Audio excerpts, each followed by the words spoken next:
영하 몇 도요? 뭐 정확하게 어떻게 찍었는지 모르지만 18도, 5년 만이라고도 하고 15년 만에라고도 하고 가장 추운 날씨다 이렇게 이야기합니다. 이것 갖고 난리 필 정도는 아니다 그런 것이죠. 제가 가만히 어린 시절 기억을 오늘도 생각해 보니까 제가 어렸을 때 이렇게 자고 일어나면 옆에 밤에 마시려고 떠났던 물이 그냥 온 게 아니라 꽝 얼었던 기억들이 있거든요. 요즘 사람들 보면, 요즘 애들 보면 상상하지 못할 일들이죠. 근데 그렇게 춥게 살았다는 사실이죠. 당시에는. 그리고 지금 세계적으로도 우리나라는 추위라고 말하면 안 될 상황이 있어요.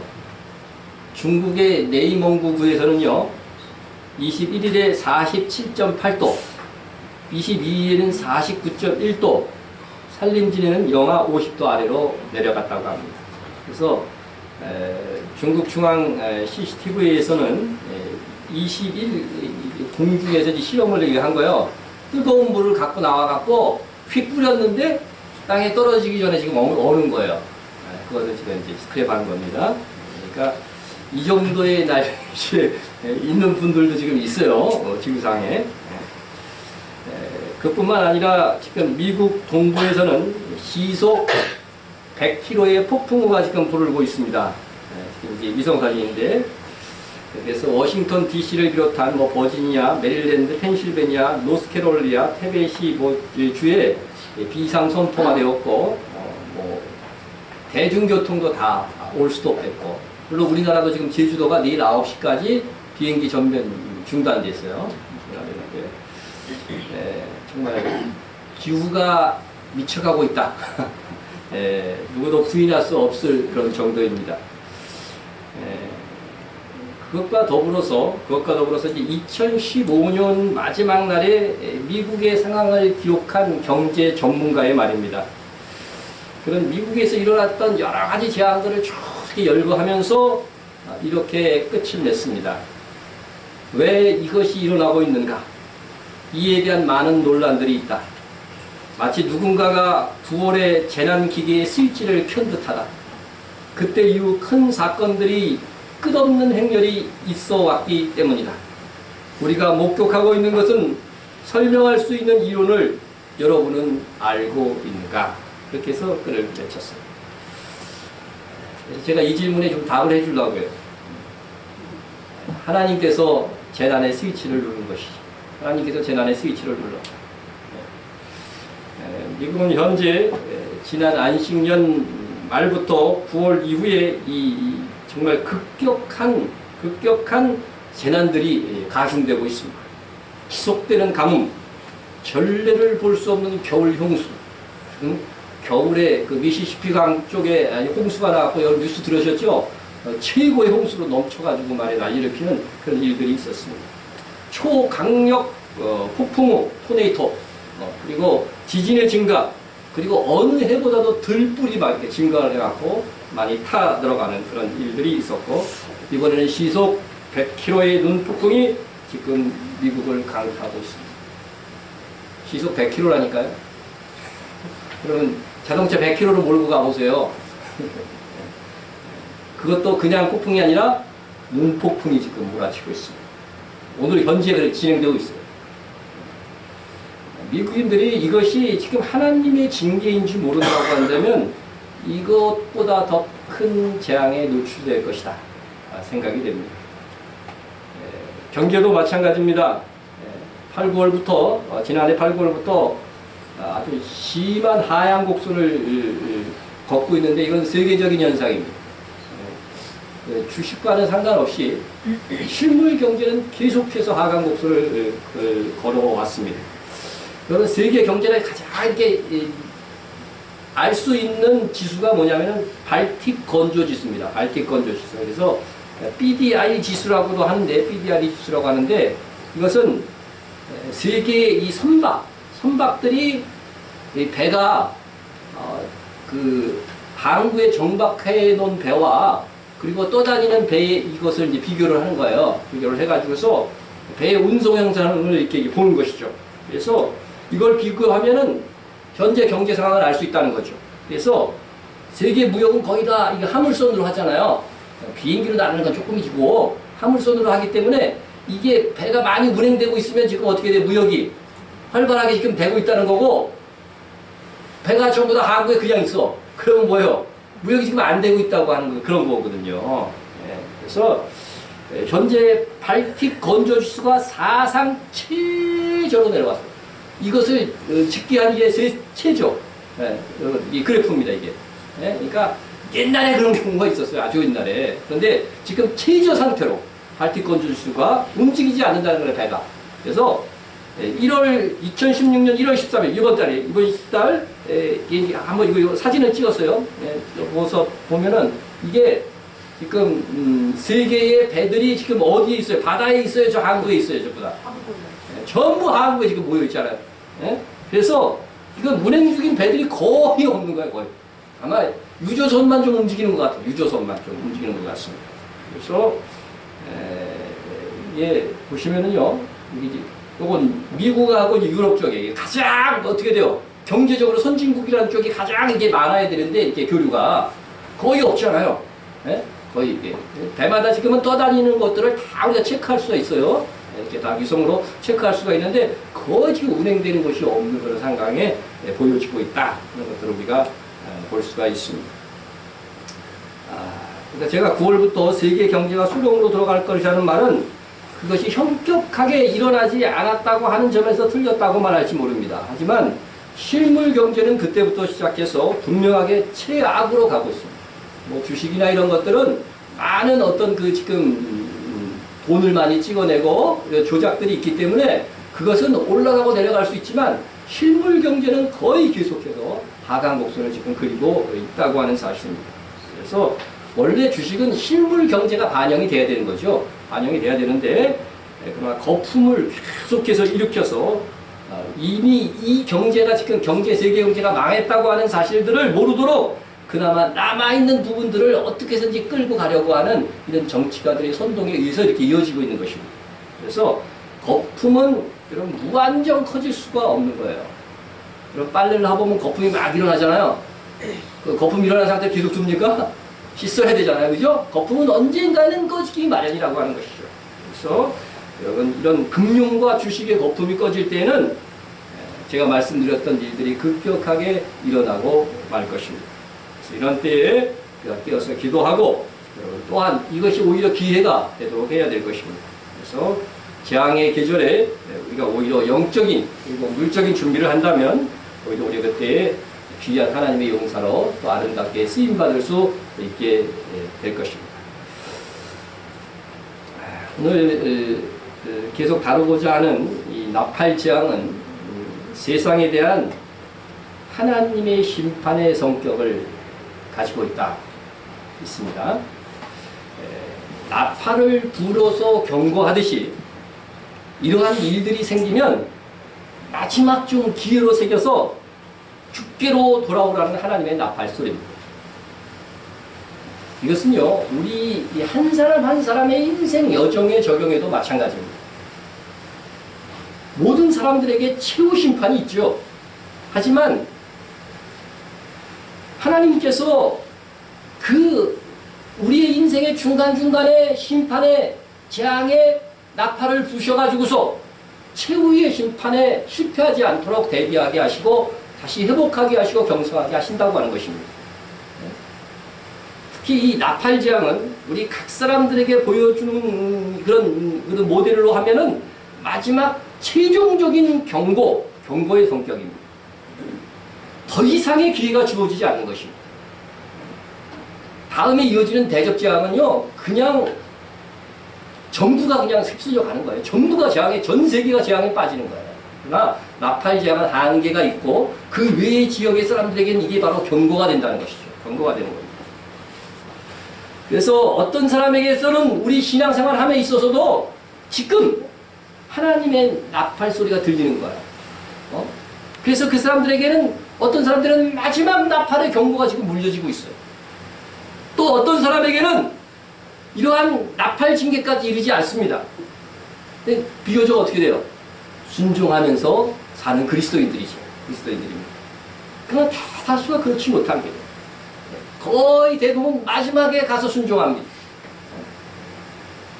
정말 우리 각자를 하나님께서 우리 한 사람만 상대하시는 양 들려주시는 나팔소리, 나의 삶의 그때의 심판임을 분명하게 우리가 기억하면서 속히 돌이킨다면 우리의 인생은 회복될 뿐만 아니라 그 위에 더 빛나는 인생이 될 수 있을 것입니다. 우리는 이번이 마지막이다. 하나님께서 내 인생에 주신 마지막 기회다. 이런 생각으로 우리가 충성을 해야 됩니다. 여러분, 우리가 성경에서 잘 아는 성군 다윗이 범죄했을 때에 하나님의 징계가 없었다고 한다면, 하나님의 심판이 없었다고 한다면 그가 어떻게 정결한 왕으로서 다시 회복할 수 있었을까? 여러분, 다윗이 자기 잘못을 스스로 깨달아갖고 회개했습니까? 다윗이 가늠과 살인을 사주했어요. 그것이 얼마나 큰 죄인데, 그가 하나님의 사람인데 그게 죄인지 몰랐습니까? 몰랐을 리가 없다는 거죠. 다윗은 이 지하디 주는 잠시 잠깐의 어떤 달콤함이 있었지만 그 시간이 지나고 나면은요, 괴로운 거예요, 다윗도요. 그런데 그 제약의 그 달콤함, 그곳에 질질 나중에 끌려가서 영혼이 파괴되는 거예요. 다윗은 시편에서 보면 자신이 회개하지 않았을 때의 그 괴로움을 이렇게 표현하고 있습니다. 내가 입을 열지 아니할 때에 종일 신음함으로 내 뼈가 새하였더라. 여러분, 다윗이 죄에 대한 회개가 없을 때에 종일 신음할 정도로, 그 뼈가 새하였다고 할 정도로 괴로움 중에 있었습니다. 여러분, 결국 이 죄의 목적은요, 우리의 영혼을 이렇게 파괴시키는 거예요. 파괴시켜요. 그런데 죄의 권세가 얼마나 강한지 그 부정한 관계를 통해서 아이가 태어나기까지도 괴로워하면서도 회개하지 않았다는 사실이에요.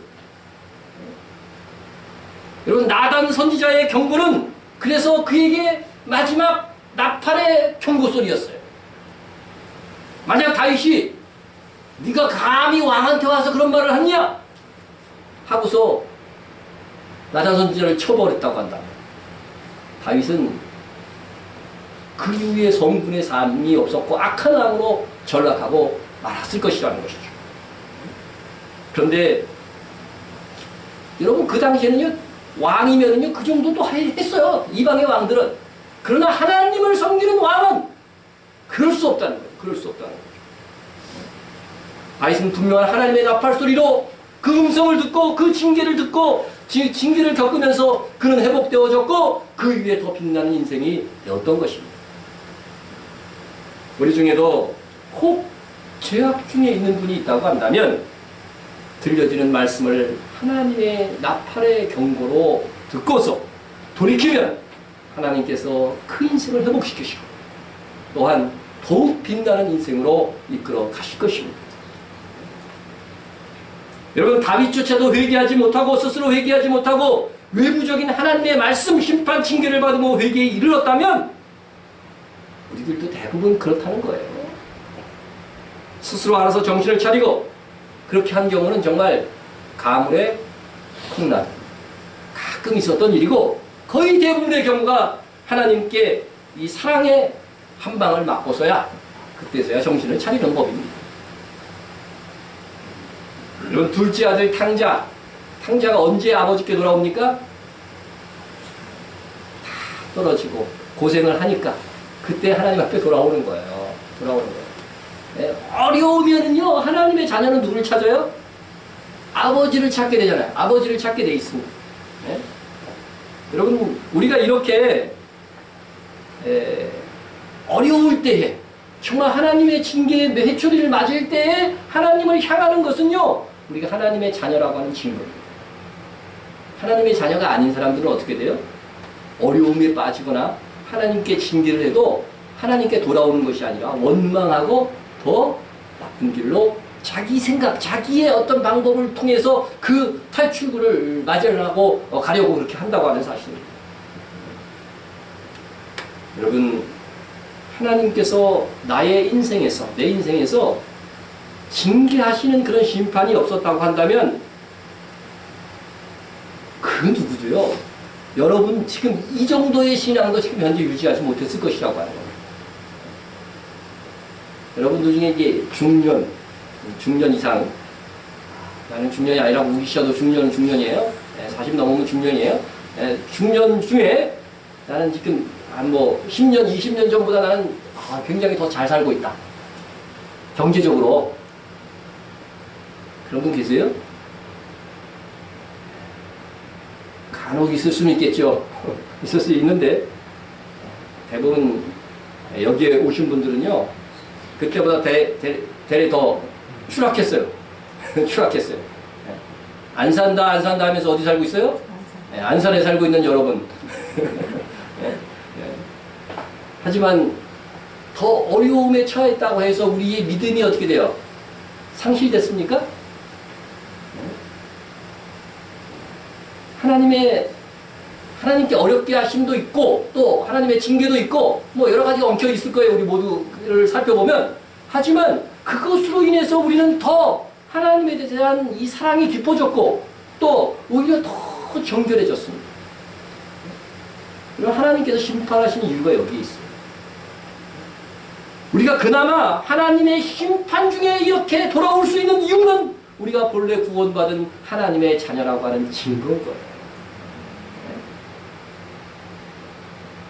그리고 이런 재앙들은요, 우리가 이렇게 믿는 성도들은요, 회복해 돼요. 오히려 어려움이, 고난이 오면 회복해 돼요.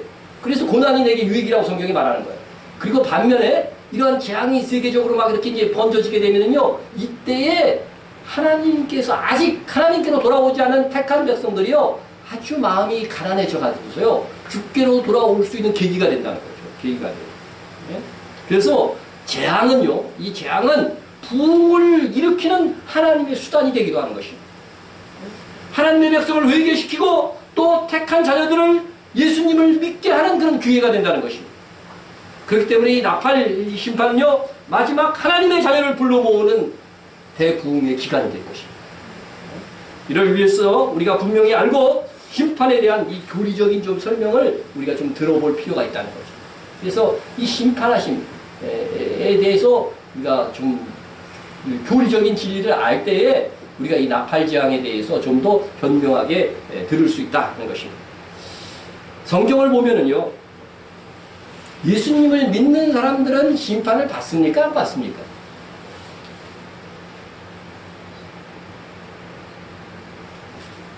조용합니다. 예수님을 믿는 사람은 심판을 받을까 안 받을까? 예수님이 하신 말씀을 한번 봅시다. 그를 믿는 자는 심판을 받지 아니하는 것이요. 심판 받아요 안 받아요? 안 받는다고 했죠? 내가 진실로 진실로 너에게 이르니 내 말을 듣고 또 나 보내신 이를 믿는 자는 영생을 얻었고 심판에 이르지 아니하나니. 예? 이미 영생을 얻은 거라는 거죠. 얻었고 심판에 이르지 아니 사망에서 생명으로 어떻게 돼요? 옮겨졌다는 것입니다. 물론 이것은 현재형입니다. 현재. 방금 옮겨졌어요. 옮겨졌어요. 그런데 주님은 또 다른 곳에서 말씀하실 때는 또 정반대의 말씀을 하셔요. 예? 제자들에게 말씀하시는, 내가 너희에게 이르시되, 내가 너희에게 이르노니 사람이 무슨 무익한 말을 하든지 심판날에 이에 대하여 신문을 받으리라. 모든 사람, 그리스도인도 포함되는 거죠. 예? 말을 독스럽게 하지 않는다든지 이런 것까지도요, 심판날에 뭐 어떻게 된다는 거예요? 신문을 받게 된다는 것이죠. 주님은요, 분명히 믿는 자는 심판 안 받을 거라고 분명히 명확하게 말씀하셨어요. 근데 어떤 부분을 또 들으면은요, 믿는 자들도 심판을 받을 것처럼 이렇게 말씀하신다는 것이죠. 여러분, 예수님께서 믿는 자는 심판을 받지 않을 것이다, 이렇게 말한 것은 뭐냐면요, 영생을 얻었기 때문에 천국과 지옥에 대한 이 심판을 받지 않는다는 거예요. 네? 천국에 들어가느냐, 지옥에 들어가느냐, 이거 이제 더 이상, 이거는 가를 필요가 없다는 거죠. 염려할 필요가 없다는 것이죠. 네? 그런데 하늘 상급을 결정하는 심판은 뭐예요? 그 심판 받아야 된다는 거죠. 그래서 이것은 항상 뭐예요? 행위하고 관계가 있는 거예요. 심판을 받는다고 주님께서 말씀하신 것도 마태복음 12장 36절도 뭐예요? 말의 행동이잖아요. 그죠? 이것에 대해서는 심판을 받는다는 거죠. 영생의 문제에 있어서는 심판을 이미 결정됐다는 거죠. 그러나 상급을 다투는 이 심판에 대해서는 분명 심판을 받는다. 그것을 일명 그리스도의 심판대라고 말하는 거예요. 이는 우리가 다 반드시 그리스도의 심판대 앞에 나타나게 되어 각각 선악간에, 그치? 행위죠, 이게. 선악간에 그 몸으로 행한 것을 따라 받으려 함이라. 여기서 우리가 한 것은 바울이 한 말이니까 바울도 포함되는 거예요. 바울을 포함한 누구도 다 그리스도의 심판대 앞에 서서 우리가 한 행위를 따라서 심판을 받게 될 것이다. 이것입니다. 그래서 여러분 또 성경에 보면 이 심판이라는 단어와 더불어 상속이라고 하는 단어와도 이 상급의 심판은 상속과도 관련이 있어요. 상속. 네. 자, 여러분 구원이라고 하는 이 단어는 영생, 때로는 상속이라는 단어로 사용되는데 하나님의 나라에 들어가는 것, 그것도 상속이에요. 상속입니다. 하지만 상속은 상급과도 깊은 관계가 있어요. 그래서 상속이라는 단어는 믿음으로 얻는 영혼 구원과 행위로 얻는 하늘 상급을 모두 포함하는 독특한 구원의 용어예요. 한번 말씀을 보겠습니다. 그러므로 상속자가 되는 그것이 은혜에 속하기 위하여 믿음으로 되나니, 이렇게 되어 있어요. 그럼 상속자의 자격은 어떻게 얻을 수 있어요? 우리의 행위로 얻어요? 아니라는 거죠. 은혜에 속한다는 거죠. 네? 우리 로마서에 보면 은혜로 되기 위해서는 행함과는 전혀 상관이 없어야 된다는 말씀도 있어요. 그러니까 은혜에 속하기 위한 것들은 이 상속자의 자격을 얻는 것은 절대로 우리의 행위와 상관이 없다는 거예요. 이는 그 약속을 그 모든 후손에게 굳게 하려 하심이라. 네, 여러분 후손이면 아직 태어나지도 않은 사람들이에요. 그 후손에게까지도 확실하게 이어지는 것은 뭐예요? 은혜라는 은혜. 네. 하나님께서 무조건 내가 그 사람들은 내가 구원해 주겠다. 그 약속밖에 없는 거죠. 이는 그 약속을 모든 후손에게 굳게 하려 하심이라. 율법에 속한 자에게 뿐만 아니라 아브라함의 믿음에 속한 자에게도 그러하니 아브라함은 우리 모든 사람의 조상이라. 이렇게 얘기하고 있습니다. 그래서 여러분 상속자가 믿음으로 되는 것, 우리가 예수 그리스도를 믿을 때 은혜로 그냥 주어지는 거예요. 상속자의 자격은. 이것은 뭐예요? 율법에 속한 자에게 뿐만 아니라는 뜻이 무슨 뜻이에요? 율법에 속한 자가 누구예요? 이게 바로 이 성경에 기록될 때 이스라엘이란 말이죠. 이스라엘이나 아브라함의 믿음에 속한 자는 누구예요? 믿음으로 이렇게 된 우리잖아요. 우리예요. 네, 그러니까 이방인이나 유대인이나 다 같이 결국 상속자가 되는 것은 뭐라는 거예요? 믿음으로 은혜로 되는 거라는 거예요. 이제 주제에서 조금 벗어나서 이제 조금 얘기를 하는데 제가 요즘 많이 얘기한 거기 때문에, 왜냐면 여기서 보면은요, 율법에 속한 자 이스라엘과 아브라함의 자손은 어떻게 돼요? 분명히 따로 지금 얘기하고 있죠. 그러니까 우리가 아브라함의 자손이 영적 아브라함의 후손이란 말이죠. 그러나 율법에 속한 이스라엘은 아니라고 하는 거예요. 그러니까 영적 이스라엘이라는 말은 틀렸다는 말이에요. 그래서 분명히 우리와 어떻게 돼요? 율법에 속한 이스라엘을 분리해서 얘기하잖아요. 성경이. 그러니까 이 부분을 참고로 여러분들이 아시길 바라겠습니다. 어쨌든 로마서 4장 26절은요. 이스라엘이나 이방인 신자나 동일하게 믿음으로, 다시 말하면 내 공로가 아닌 은혜로 하나님의 나라의 상속자의 자격을 얻게 된다는 것입니다. 그러나 우리가 알아야 될 것은 하나님의 나라에 들어가는 이 상속자의 자격은 하나님의 택하심과 은혜로 되는 것이지만 하나님 나라에서 받는 이 상속의 분량이 있잖아요. 상속의 분량은 우리의 행위에 따라서 달라진다는 거예요. 그러니까 영원 구원을 의미하는 상속자의 자격은 은혜에 속한 것이지만 상급에 속한 이 상속은 우리의 행위를 따라서 결정되어질 것이다 하는 것입니다. 그래서 우리가 믿음으로 하나님의 나라의 상속자의 자격을 얻었다 할지라도 더 많은 하나님의 이 상속을 얻고자 한다면 우리가 더욱 주를 위해서 충성하고 우리를 정결하게 가꾸어 나가야 되는 것입니다. 봅시다. 자녀이면 자녀라고 누구에게 상속해요? 자녀한테 상속하잖아요. 그러니까 자녀라는 말은 결국 상속자라는 말이에요. 자녀이면 또한 상속자, 곧 하나님의 상속자예요. 그리스도와 함께한 상속자예요. 예수님께서 하나님 아버지로부터 무슨 상속을 받아요? 왕권을 상속받잖아요. 그래서 우리도 어떻게 돼요? 주와 함께 그 상속을 받으니까 우리도 왕이 되는 거예요. 주와 함께 왕노릇하게 되는 거죠. 그 말입니다. 그리스도와 함께 상속자니 우리가 그와 함께 영광을 받기 위하여 고난도 함께 받아야 할 것입니다. 여러분, 상속자의 자격이 은혜로 된 것이라고 해서 어떻게 돼요? 아, 이제 그냥 가만히 있으면 상속받겠구나. 그게 아니라는 거예요. 뭐 해야 된다고요? 그 영광을 더하기 위하여서 우리도 주와 함께 고난받는, 주님도 십자가를 짐으로 인해서 영광의 상급을 얻었듯이 우리도 그렇게 상속을 얻기 위해서 노력해야 된다 하는 그런 말씀인 것입니다. 자, 그래서 우리 다른 성경에도 한번 봅시다. 믿음으로 노아는 아직 보이지 않는 일에 경고하심을 받아 경외함으로 방주를 준비하여, 이건 행위죠. 그죠? 방주를 준비하여 그 집을 구원하였으니 이로 말미암아 세상을 정죄하고 믿음을 따르는 의에 뭐가 되었다? 상속자가 되었다. 이게 상속은 은혜로, 상속자의 자격은 은혜로 얻는 것이죠. 그것도 상속이라고 말은 해요. 하지만 우리가 상급으로 받는 이 부분은 우리가 우리의 행위를 통해서 쟁취해 나가야 되는 분량이다 그런 것입니다. 요한계시록에도 그런 말씀들이 있었습니다. 이기는 자는 이것들을 상속으로 받으리라. 나는 그의 하나님이 되고 그는 내 아들이 되리라. 이렇게 말씀해 주고 있습니다. 그래서 이와 같이 이기는 자에게 상속의 분량이 주어지고 그 분량이 더해질 것이라고 하는 것을 성경이 가르치고 있는 것입니다.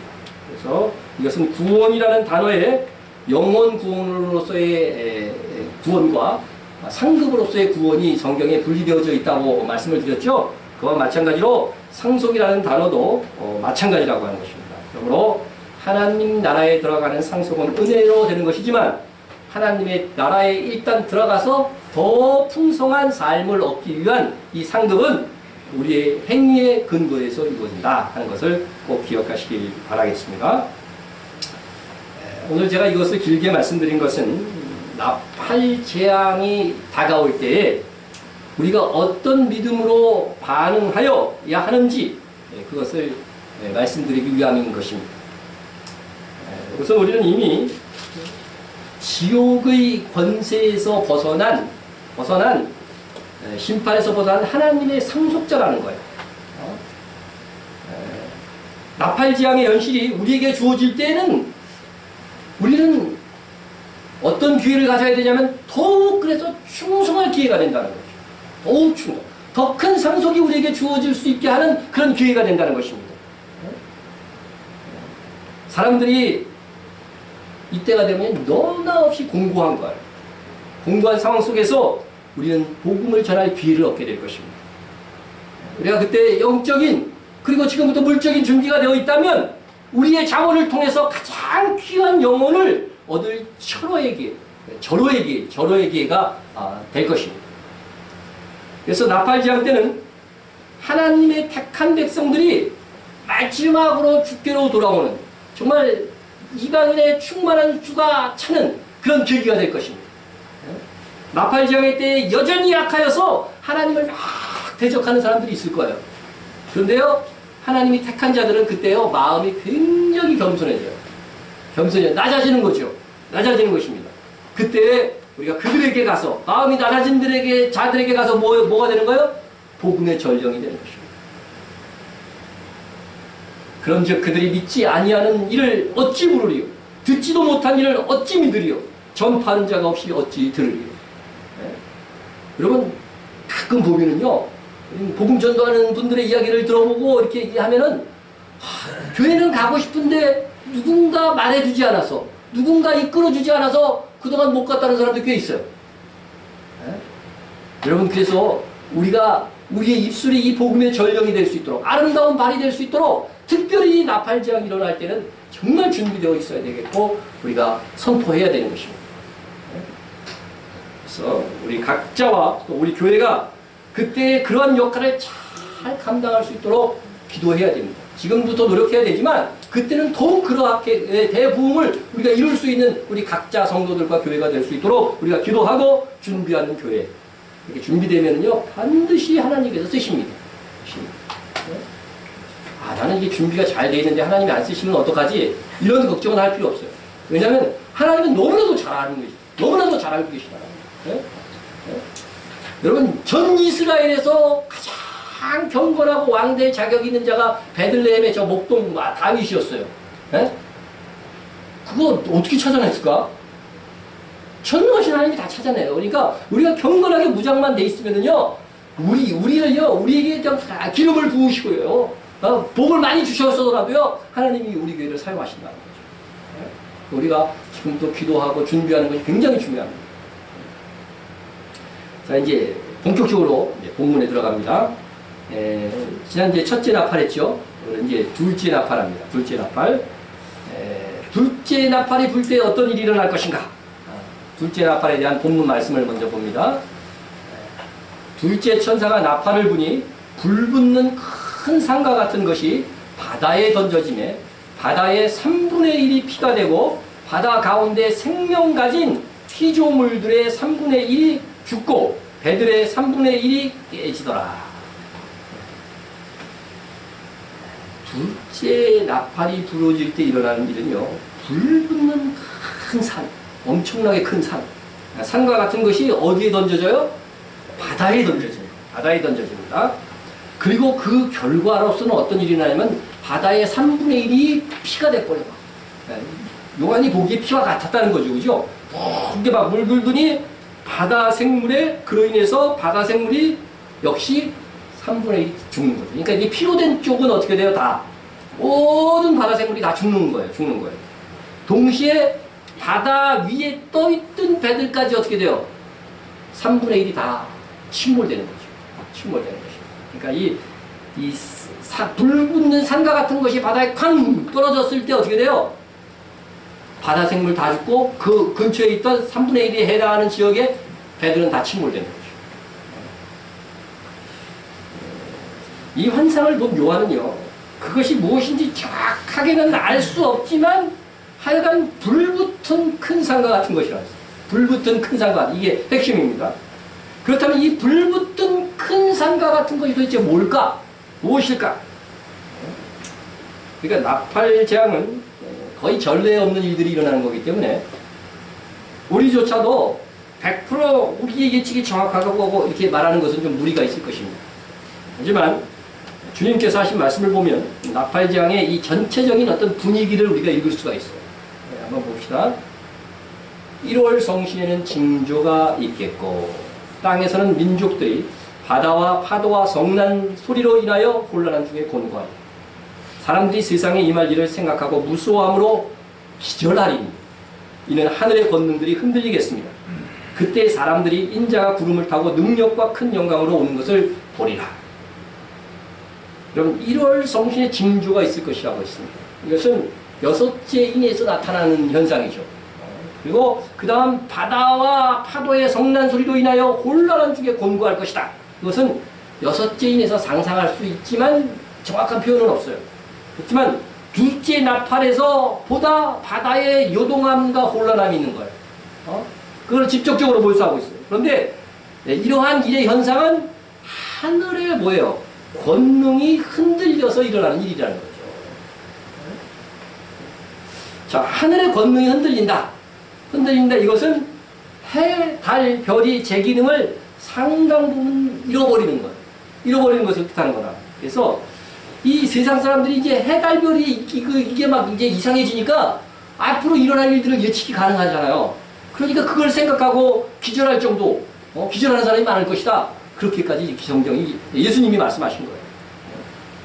그런데 이 예수님의 말씀의 핵심이 뭐냐면 이렇게 하늘의 권능이 막 흔들리는 현상이 있는 이후에 주께서 구름을 타고 다시 오실 것이라고 말씀했다는 것입니다. 그렇다면 주님이 오시기 직전에 일어나는 재앙은 뭐예요? 하늘의 권능, 특별히 해, 달, 별의 이상이 생겨서 일어나는 것이다. 우리가 이렇게 유추하는 것은 정확한 해석이다 생각이 됩니다. 그런데 이제 우리가 오늘 뒤에 배울 셋째 나팔에서도 보면은 횃불같이 타는 큰 별이 하늘에서 떨어져서 일어난 일이에요. 넷째 나팔에서도 보면은 해와 달, 이게 별의 3분의 1이 타격을 받아서 일어나는 일이에요. 그리고 첫째 나팔에서도 우리가 배운 바와 같이 땅에 피 섞인 우박과 같은 게 쏟아지는 것이 뭐예요? 소행성 내지. 그죠? 해성이 지구 표면에 닿기 전에 폭발해서 떨어지는 것이다. 이렇게 배웠잖아요. 이게 다 전부 다 뭐예요? 하늘의 권능이 흔들리는 거예요. 하늘의 권능이 흔들리는 겁니다. 그래서 둘째 나팔도 그렇다면 같은 맥락으로 우리가 봐야 된다는 거죠. 그래서 바다에 던져지는 불붙는 큰 산과 같은 것 역시 우리가 소행성이라고 추정을 해야 된다는 것입니다. 그래서 첫째 나팔에서는 소행성이 지구 표면에 닿기 전에 폭발해갖고 우박과 같이 운석이 막 떨어지는 것이라고 한다면 이것은 엄청나게 큰 소행성이라서요. 폭발하여 땅에 떨어지지 않고 어디에 바다에 직접적으로 이게 떨어지는 거죠. 소행성 암석이 그냥 떨어지는 것입니다. 그래서 떨어질 때 어떻게 돼요? 대기권에 들어오면 어떻게 됩니까? 불이 붙는 거죠. 이게 다 불같이 해가지고 떨어지니까 이게 불 같은 산이 떨어지는 것이다. 요한은 그것을 그렇게 보았다. 예, 보아야 되는 것입니다. 자, 불행 중 다행인 것은 그나마 이게 어디에 떨어졌어요? 우리가 사는 도시 땅에 떨어지면 어떻게 되는 거예요? 거의 멸종하는 거예요. 그런데 다행히 하나님께서 이게는 아직 기회가 있는 시기이기 때문에 어떻게 돼요? 어디에 떨어졌어요? 바다에 떨어진 거예요. 바다에 떨어진 거예요.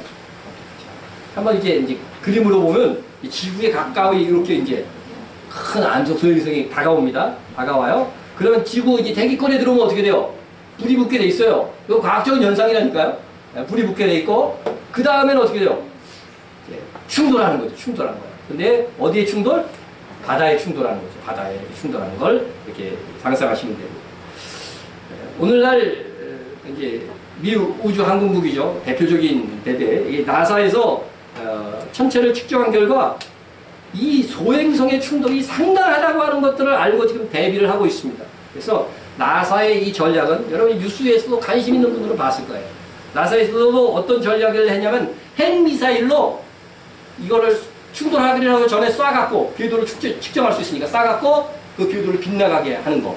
이런 작전을 지금 피고 있는 것입니다. 그래서 이러한 계획을 할지라도 어떻게 돼요? 하나님의 계획을 막을 수 있을까요? 인간이? 못 막는다는 거죠. 그러니까 오히려 재앙을 잘못하면 이게 더 크게 만들 수도 있어요. 크게 만들 수 있습니다. 그래서 이 소행성의 지구 충돌을 시뮬레이션 해본 결과 지름 400m 정도, 400m 정도의 소행성이 이렇게 부딪힌다고 한다면 지구에 부딪히면 10,000메가톤의 폭발이 일어났어요. 10,000메가톤의 폭발이 일어나가지고서 200만 명에서 10억 명 정도의 사람이 죽는다는 결과가 나왔어요. 근데 하지만 이 사도 요한은 어떻게 됐어요? 불붙는 큰 산이라고 그랬으니까 400m는 최소한 넘겠죠. 그죠? 이게 둘레니까. 그러니까 아마 그것은 엄청난 피해를 이 바다에 그리고 땅에도 미치게 될 것이다. 이런 것입니다. 그와 같은 충돌의 결과로 바다의 3분의 1이 뭐가 돼요? 피가 된다. 이거는요 당연한 결과입니다. 소행성 충돌로 일어난 현상은 바다를 이제 뜨거운 열기로 이제 만드니까 어떻게 돼요? 이게 물들 수밖에 없는 거예요. 그래서 이는 바다의 3분의 1에 해당하는 지역이 붉게 변할 것이고 이로 인해서 바다에 있는 생물들은 어떻게 뜨거움에 다 죽는 거예요. 부딪혔어요. 그게 어떻게 돼요? 이렇게 되는 거예요. 이거 지금 KBS 안에서 방영한 거예요. 이렇게 시뮬레이션 한 거를. 그래서 우리가 완전히 이제 뜨겁게 되어가지고서 여기에 있는 바다 생물들이 다 죽게 됩니다. 다 죽게 돼요. 우리 성경에서 땅에서는 민족들이 바다와 파도의 성난 소리로 인하여 공고한 중에 공고하리라 그랬잖아요. 혼란한 중에 공고하리라고 그랬잖아요. 예수님이 말씀하신 것인데 여러분 파도의 성난 소리 바다의 문제로 인해서 바다가 문제가 아니라 지금 어떻게 돼요? 땅에서도 어떻게 돼야 된다는 거예요? 공고하게 될 것이라고 말하는 거라 말이죠. 그러면 이게 부딪혀갖고 뭘 예상할 수 있어요? 엄청난 쓰나미가 예상이 되는 거예요. 그죠? 바다의 피해가 땅까지도 영향을 미친다는 거죠. 땅까지도 영향을 미치는 거예요. 그래서 우리가 사상 초월의 쓰나미가 일어날 것이다. 쓰나미가 일어날 것이다. 그럼 우리가 몇 년 전에 이 쓰나미는 우리가 이미 영상으로나마 이렇게 간접 체험을 했잖아요. 완전히 뭐 해안 도시는 어떻게 돼요? 초토화되는 건데 초토화되는 것이고. 이렇게 둘째 나팔은 바다의 재앙이지만 땅에도 영향을 미칠 수 있다는 것을 우리가 충분히 상상할 수 있고요. 직접적인 재앙은 바다의 재앙입니다. 바다의 3분의 1이 피가 되고 3분의 1의 생명이 죽고 바다에 떠다니는 3분의 1의 배가 파손되는 그런 것이 핵심이 될 것입니다.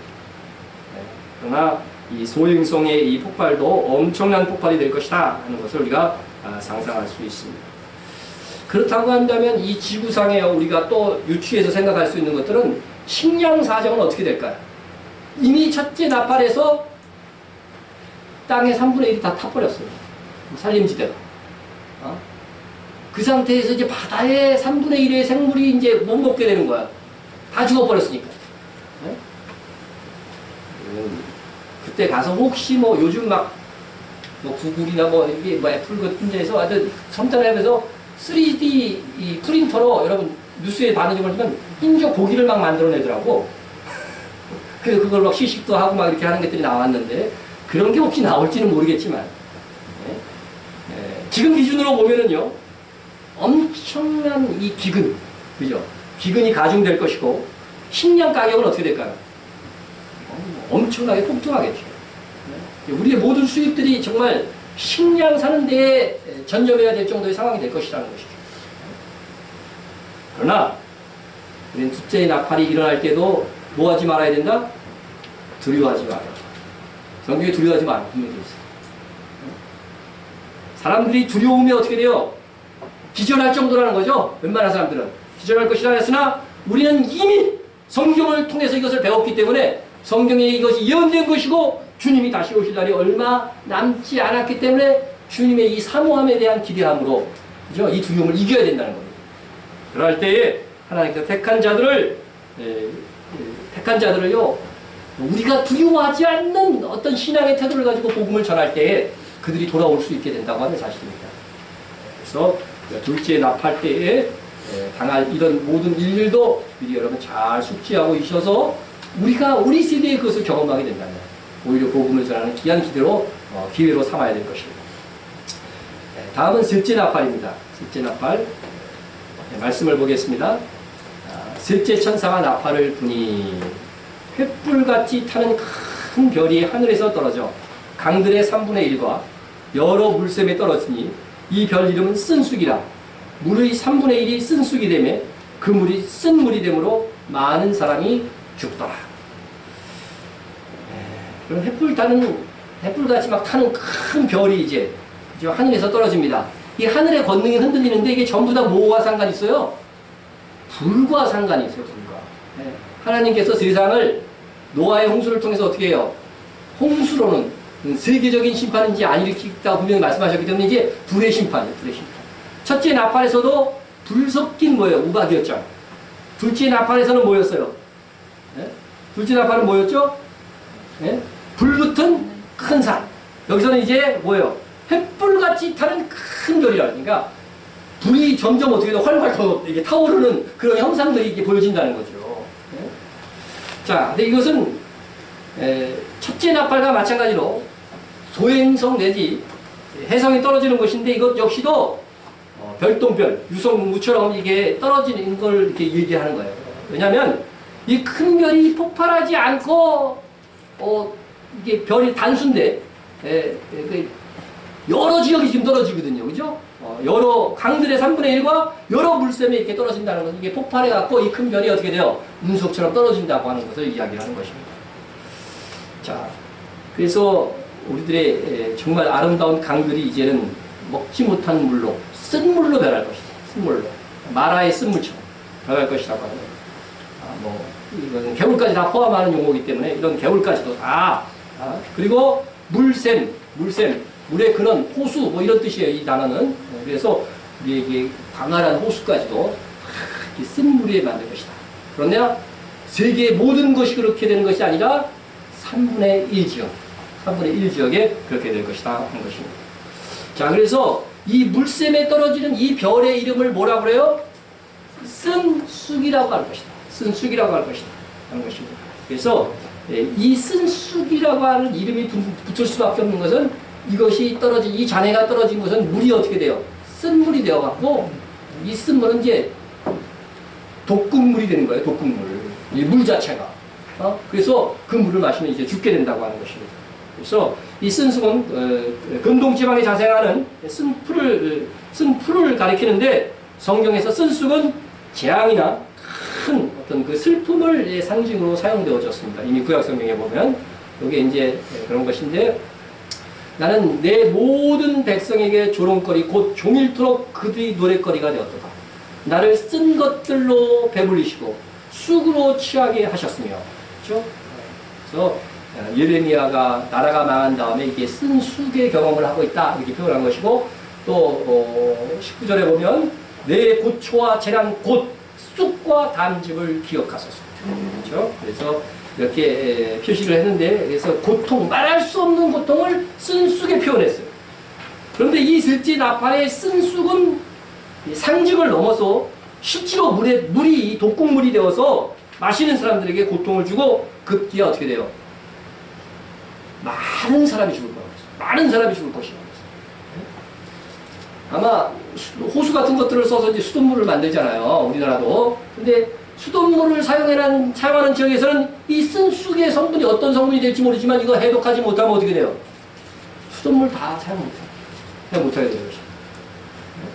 그러니까 쓴 쑥이 떨어진 지역은 물을 함부로 마실 수 없으니까 어떻게 돼요? 갈증을 참다 못해서 어쩔 수 없이 물을 마셔갖고요.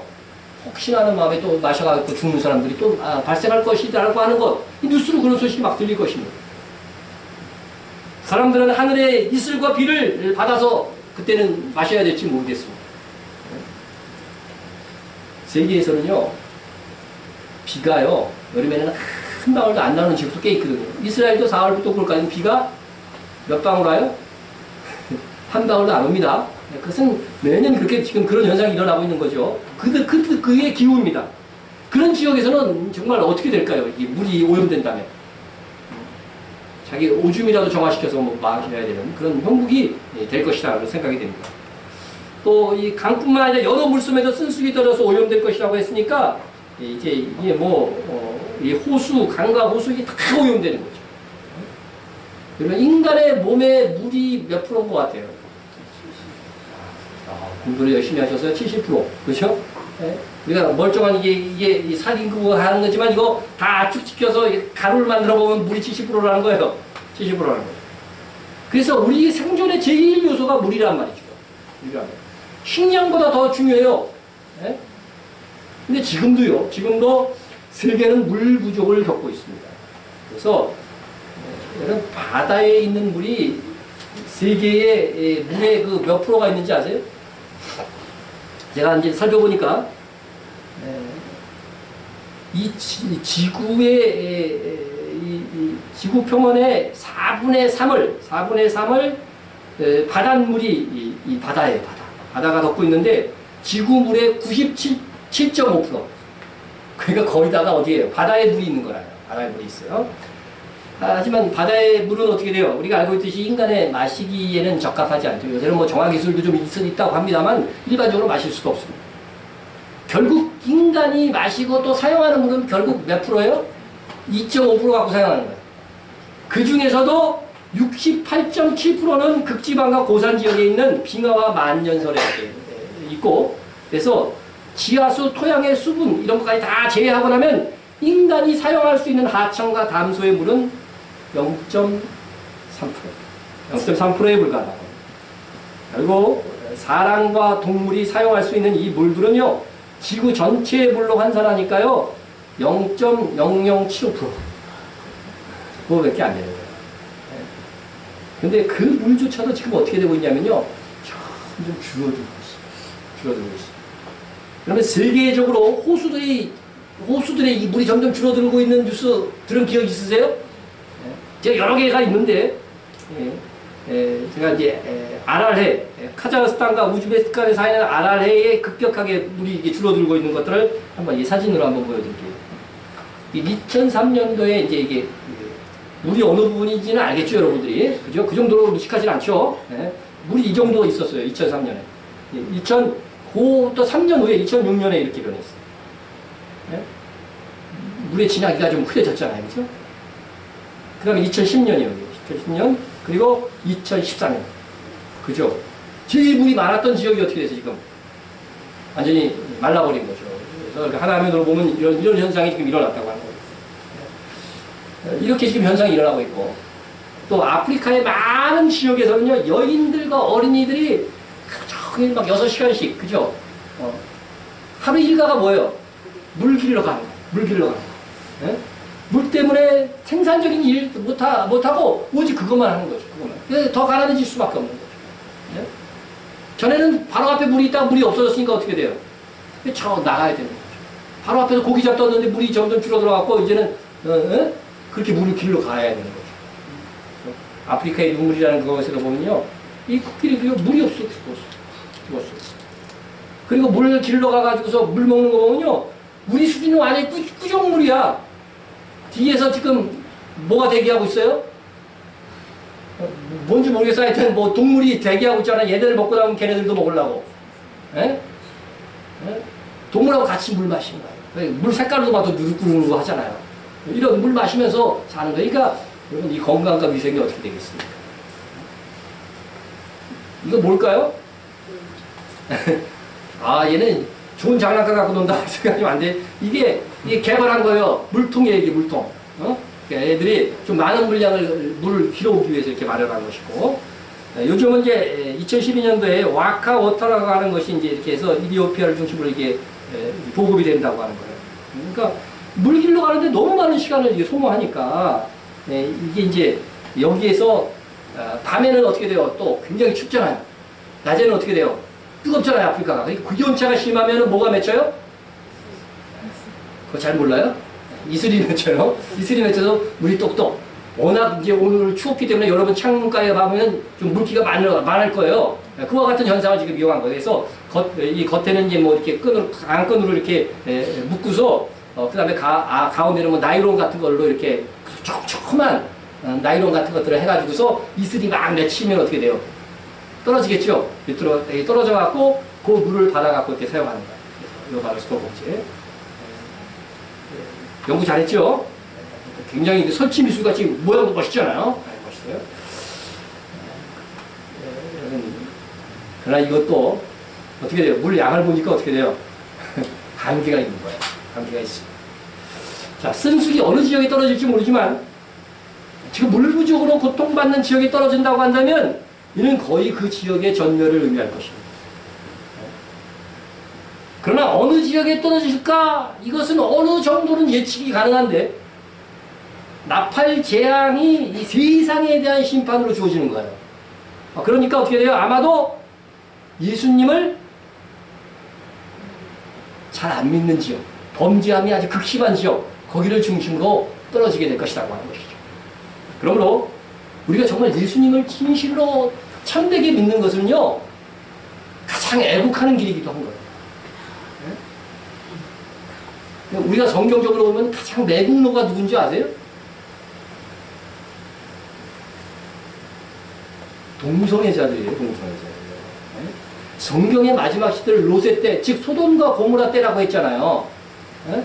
그런데 소돔과 고모라의 그때 보면 가장 극심한 죄악으로 뭘 드러내요? 하나님이 가장 분노케 하는 죄악으로 동성애를 드러내잖아요. 그러면 여러분 소돔이라고 하는 말에서 동성애가 나온 거예요.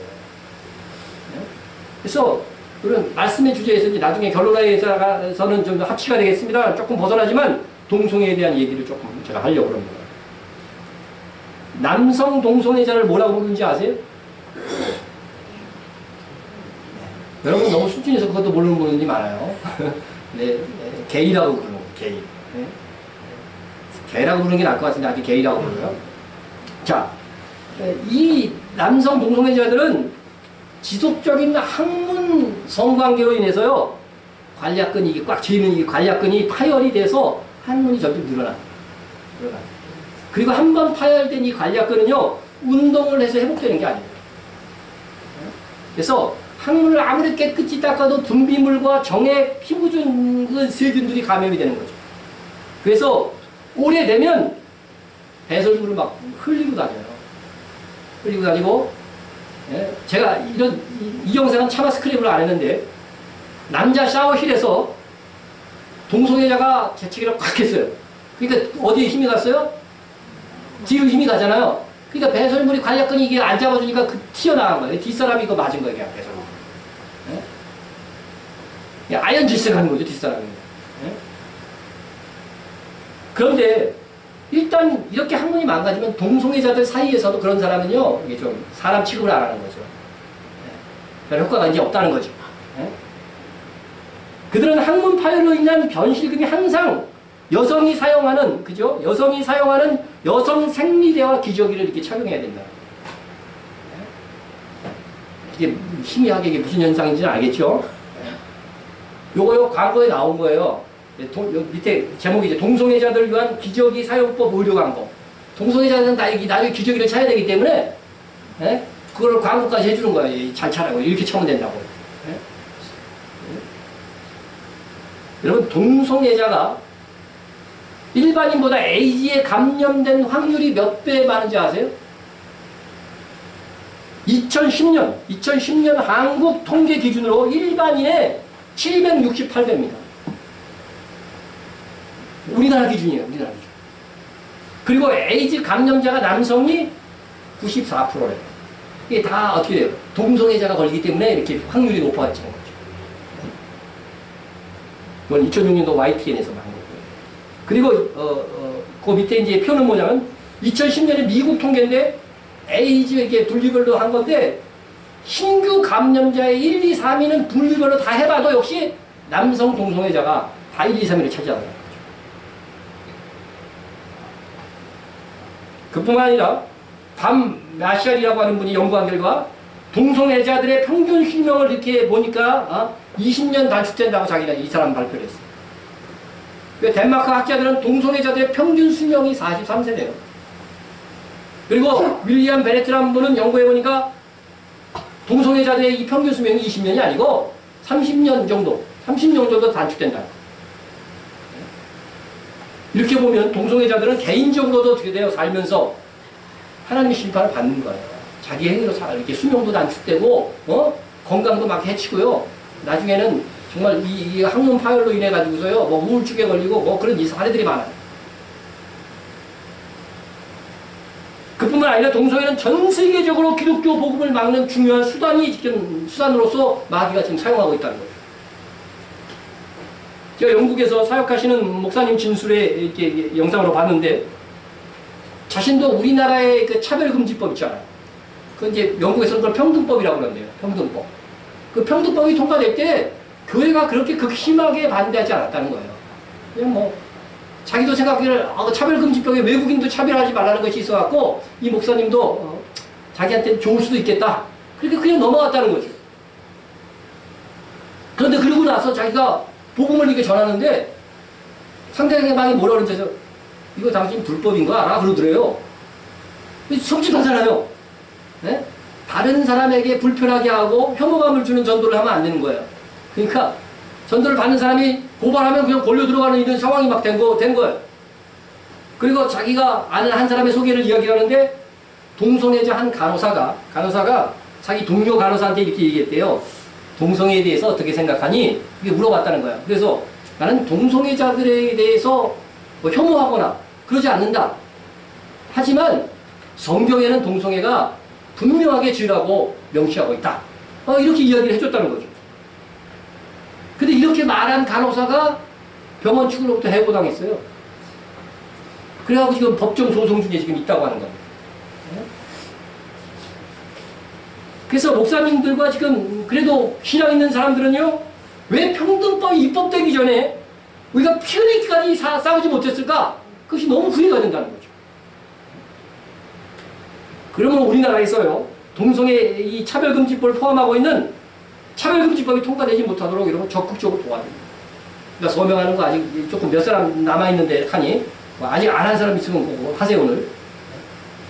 그리고 선거 때마다 동성애에 대하여 그동안 어떤 주장을 했는가 의원들의 나와 있어요. 네? 그래서 이런 것들을 조장하는 자들에게는 이 표로서 반드시 응징을 해야 돼요. 최소한. 네? 그런 사람 찍으면요, 동조하는 거예요, 우리가. 그러면 동성애가 범람하면 복음이 방해받을 뿐만 아니라 동성애 자체로서 그 나라 그 지역의 심판이 더 극심해질 것이라고 하는 사실입니다. 성경이 동성애가 범람했던 이 소돔과 고모라의 불과 그 유황의 심판을 기록한 것은 마지막 시대에 그렇게 될 것이라고 하는 말씀이잖아요. 네? 소돔과 고모라 때와 같을 것이라고 했기 때문에 성경이. 네? 그렇다고 한다면 이 세 번째 나팔의 이 나팔 재앙들, 이게 타켓도 어디가 될까요? 집중적으로 이런 동성애가 범람하고, 그죠?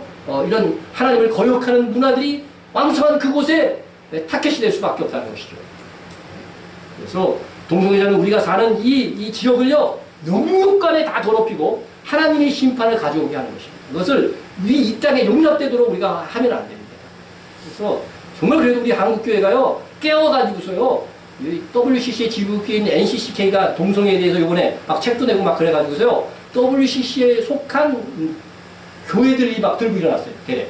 그래서 특히 통합 측에서 막 일어나가지고 이렇게 항의하고 학문 선교를 찬성했어요. 그 WCC, NCK 총무가. 그래서 막 들고 지금 일어났는데, 여러분들 지금요, 이게 지금 이 WCC나 이런 것들은 정말 사탄의 집단들이에요.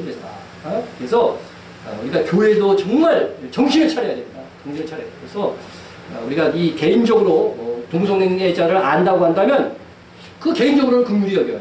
그래서 바로 전도하도록 노력을 해야 되겠지만은 우리가 동성애라는 이 문화가 합법화되고 말이죠. 상식화되고 그런 것들은 우리 기독교인들이 기도하고 어찌하든지 최대한 힘을 발휘해서 막아야 되는 거죠. 그래야 우리의 가족을 지키는 거고 이 나라를 지키는 길이 되는 것입니다.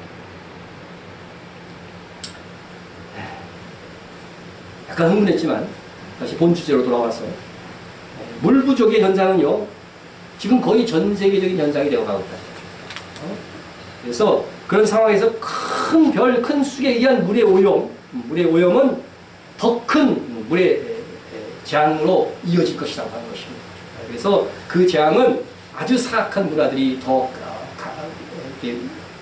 많은 곳에 떨어질 것이다 하는 것들을 우리가 생각해야 되고, 그래서 우리 주변들조차도 이렇게 정화하고 우리로 인하여 거룩한 기운들이 번지도록 해야 된다는 것입니다. 그래서 이러한 때가 다가오면 우리가 알고 예비한다고 한다면 정말 아프리카에서 사용하고 있는 이 와카워터, 아까 이거를 잘 바라갖고 정말 이 시대가 오면은 이런 거라도 만들어갖고 물을 공급받아야 되는 그럴 때가 올지도 모른다고 하는 것입니다.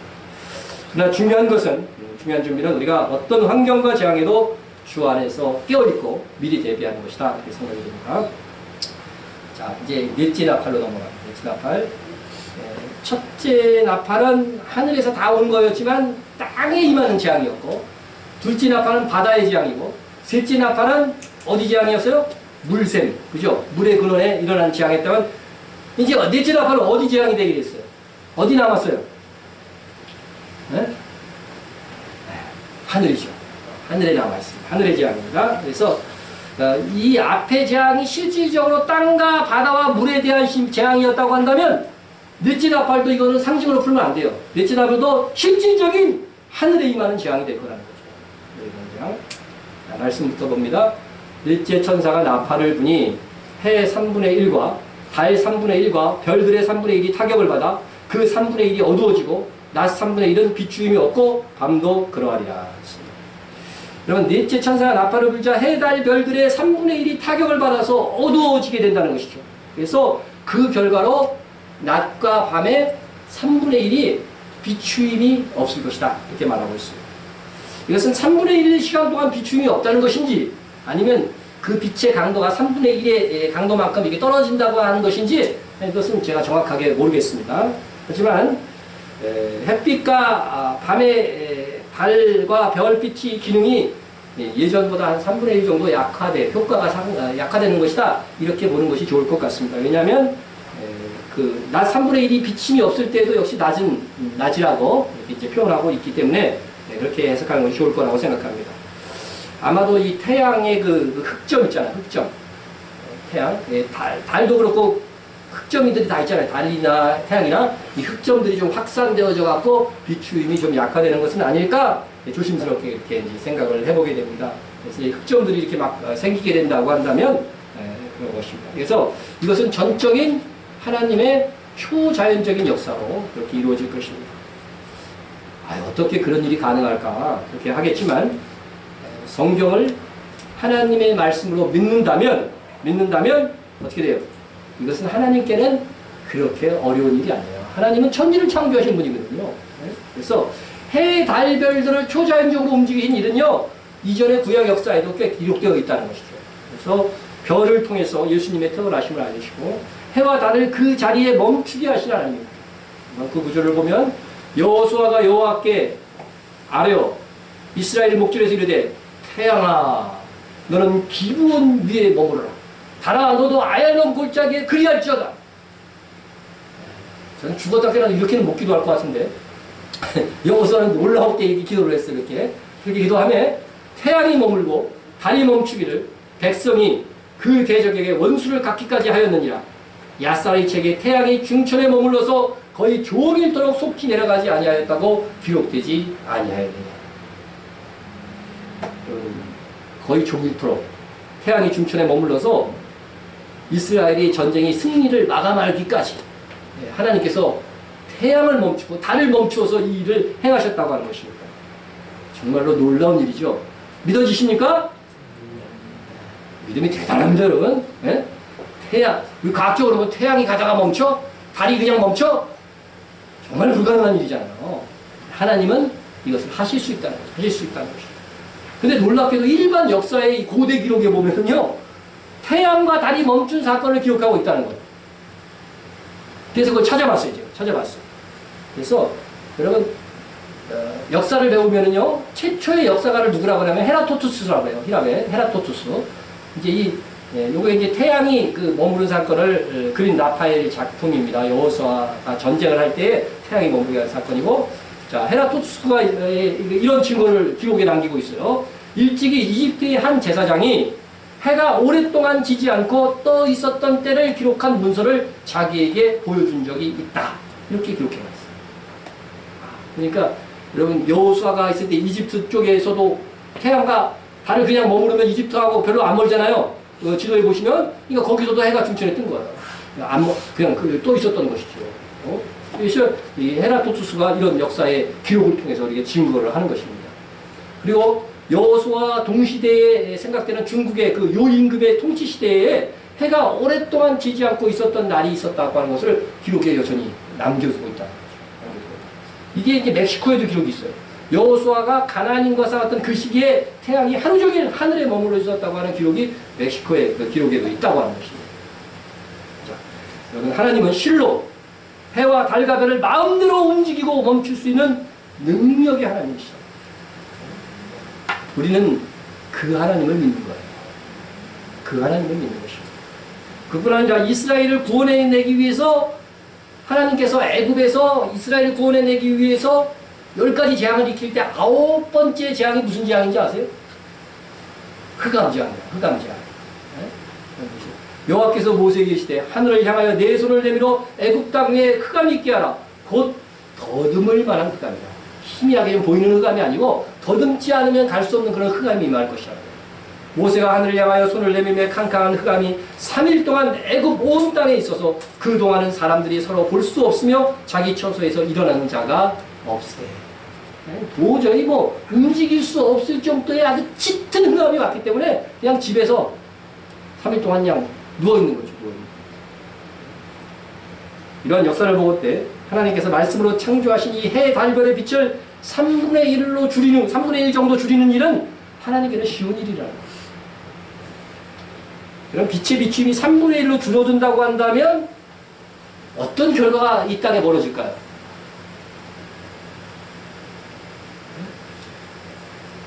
지구 온난화가 아니라 뭐가 일어나겠어요? 소빙하기 정도 이렇게 오지 않을까? 그런 생각을 우리가 할 수가 있습니다. 그래서 사실 역사 속에도 살펴보니까 우리에게요, 무려 몇백 년 전에, 200~300년 전에도 이 소빙하기를 경험했더라고요. 그래서 유럽의 이 지도를 이렇게 기온을, 평균 기온을 이렇게 표현한 건데, 16세기 후반부에 이렇게 보면은요, 이렇게 보면 온도가요, 아주 낮았던 그런 때가 시절이 있었어요. 참고적으로 제가 보여드리는 것입니다. 자, 그런데 이 마지막 시대에 이러한 그 온도가 떨어질 것이라고 하는 이 말씀들이요, 구약 성경에게 좀 선명하진 않지만 희미한 그 빛을 비추고 있다고 하는 거죠. 그래서 우리가 이제 스가랴서 14장 할 때에 어느 정도 이게 다루었던 건데, 14장 6절에 보면요, 그날에는 빛이 없겠고 광명한 것들이 떠날 것이다. 이렇게 되어 있습니다. 그런데 그날에는 빛이 없을 것이라고 했는데, 광명한 것이 떠날 것이라고 했는데, 이것은 완전히 빛이 없다는 그런 상태를 이야기한 것이 아니고 언어적인 면에서 조금 더 읽어보면은 여기서 떠날 것이다 있잖아요. 떠날 것이다. 떠날 것이다고 하는 것들이 원어에서는 어떤 그 의미로 사용되어졌냐면요. 아주 어둡게 되는 것도 의미하지만요. 아주 냉각 또는 음결되어지는 것을 얘기하는 거예요. 음결되어지는 것. 그래서 이게 예수님, 이 구약 성경은요. 예수님 당시에는 헬라어로 많이 읽혔잖아요. 그래서 헬라어 성경이 인용이 많이 됐어요. 헬라어 성경. 근데 그 헬라어 성경이 70인역이라고 해요. 그래서 70인역은 정확하게 이렇게 번역을 했어요. 그날에는 빛이 없을 것이요. 오직 추위와 냉각뿐이리라. 이렇게 말씀하고 있다는 것이죠. 그래서 이렇게 해석한다면 해달별이 제대로 빛을 못 내가지고서요. 하나의 물체로 이제 굳어지면서 많은 추위, 그런 것들이 오게 되지 않을까. 이렇게 보는 거죠. 이게 마틴 루터도 이 해석을 따랐더라고요. 그래서 이 구절에 대해서 또 다른 해석이 있는데, 번역이 있는데, 원문에는 원문의 의역이긴 하지만 원문에 이렇게 그래도 충실해서 해석을 한 거라 소개를 합니다. 칼빈의 해석이에요. 칼빈. 유명한 칼빈이 스가랴 14장에 빛이 없겠고라고 하는 말씀이 이것은 빛이 전혀 없는 것이 아니라 밝은 빛이 없다고 하는 말이다. 밝은 빛이 없는. 그래서 그날에는 밝은 빛도 없을 것이요 깊은 어두움도 없을 것이다. 이렇게 이제 표현을 한 겁니다. 그래서 이것은 스가랴서 다음 장에서 보면요. 여호와께서 아시는 한 날이 있으리니 낮도 아니요 밤도 아니라 어두워 갈 때의 빛이 있으리라. 그러니까 낮도 아니고 밤도 아닌 희미한 빛을 이게 그 다음 절에서 얘기했기 때문에 이렇게 문맥적으로 보면 이게 더 맞다. 이렇게 이제 해석을 하시는 분들이 있고 우리가 킹 제임스 버전에서도 보면 똑같이 해석했어요. 그날에는 그 빛이 밝지도 아니하고 어둡지도 아니하리라. 킹 제임스 버전에서 이렇게 해석을 했습니다. 그래서 결국은 하늘의 강명체들의 기능이 저하되는 것은 마지막 시대의 징조가 될 수 있다는 거죠. 물론 이게 나중에 이 태양이 다시요 굉장히 강렬해져 가지고서요 사람들을 태우기도 해요. 그런 재앙으로 떨어지는 것이 이제 그 넷째 대접 재앙에서 나오긴 합니다만 적어도 이 넷째 나팔 때에는요 태양과 달들의 이 비춤이 3분의 1들이 줄어드는 것이 분명하다고 한다면 그로 인해서 기온까지 내려가는 것 이게 예측 가능하다. 일시적으로 이 기간 동안에 이게 온도가 내려가는 것이 예측 가능한 문제라고 하는 것입니다. 자, 이렇게 해서 이제 오늘 우리가 둘째 나팔에서 넷째 나팔까지를 살폈습니다. 오늘 나팔 재앙에 대해서 배운 것은 장래에 이런 세상에 엄청난 재앙이 떨어질 것이라고 하는 이런 말씀인데 그래서 어쩌라는 건데 이러는 분은 없겠죠. 그런데 그렇다고 무슨 대단한 교훈이나 막 가마 감동이 막 이렇게 되는 게 아니라는 거죠. 지금 문제는. 하지만 우리가 이런 나팔 재앙을 살피는 것은 그 자체로 뭐냐면요. 복받는 행위라는 거죠. 복받는 행위입니다. 왜냐하면 이 예언의 말씀을 읽는 자와 듣는 자와 그 가운데 기록한 것을 지키는 자가 복이 있다고 말씀하셨기 때문에 그렇습니다. 그래서 주님이 오시기 전에 상황을 알고자 하는 것은 주님을 사랑하는 자들의 태도고 또 그 시대를 바라보며 그때의 성도의 본분과 영육의 준비됨을 생각하는 것은 마지막 시대에 대한 지혜다. 이런 것입니다. 그렇죠? 물론 가장 중요한 것은 우리가 재앙의 때를 두려워하지 않고 오히려 두려워하는 자들에게 복음을 전하는 일이 될 것입니다. 그래서 이를 위해 지금부터 우리가 신앙의 무장을 잘 강건하게 또 열심히 감당할 수 있기를 바랍니다. 아무쪼록 여러분이 이기는 자, 곧 승리자의 삶이 되도록 말씀을 정확하게 알고 준비하고 실천하는 열정이 충만하기를 주님의 이름으로 축원합니다. 공성을 한번 기도하겠습니다. 자, 우리의 기도와 후원으로 우리 메타리아교회가 잘 세워질 수 있도록 여러분 기도해 주시고요. 내 삶 속에 하나님의 의도를 잘 깨닫고 경성하는 신앙생활을 할 수 있도록 여러분 기도해 주시고 마지막 시대에 쓰임받는 교회 또 선교제가 이루어질 수 있도록 기도해 주시고요. 북한의 성도들과 또 밖에 받는 세계의 성도들을 위해서 기도해 주시고요. 나라와 민족을 이스라엘의 회복을 위해서 또 우리가 주보에도 이렇게 안에 보면은 끼리를 이루라고 그죠? 한 사람 기도 부탁이 왔어요. 그래서 그 영혼을 위해서도 여러분은 기도해 주시고요. 교회의 부흥과 목회자와 선교사와 성도 간의 중보를 위해서 기도해 주시고요. 우리 건집사님을 위해서 기도해 주시고요. 이스라엘의 우리나라에 물들지 않도록 또 기도해 주시고 그들의 심판을 위해서도 기도해 주시기 바랍니다. 통성으로 기도합니다. 사랑의 하나님 아버지 감사합니다.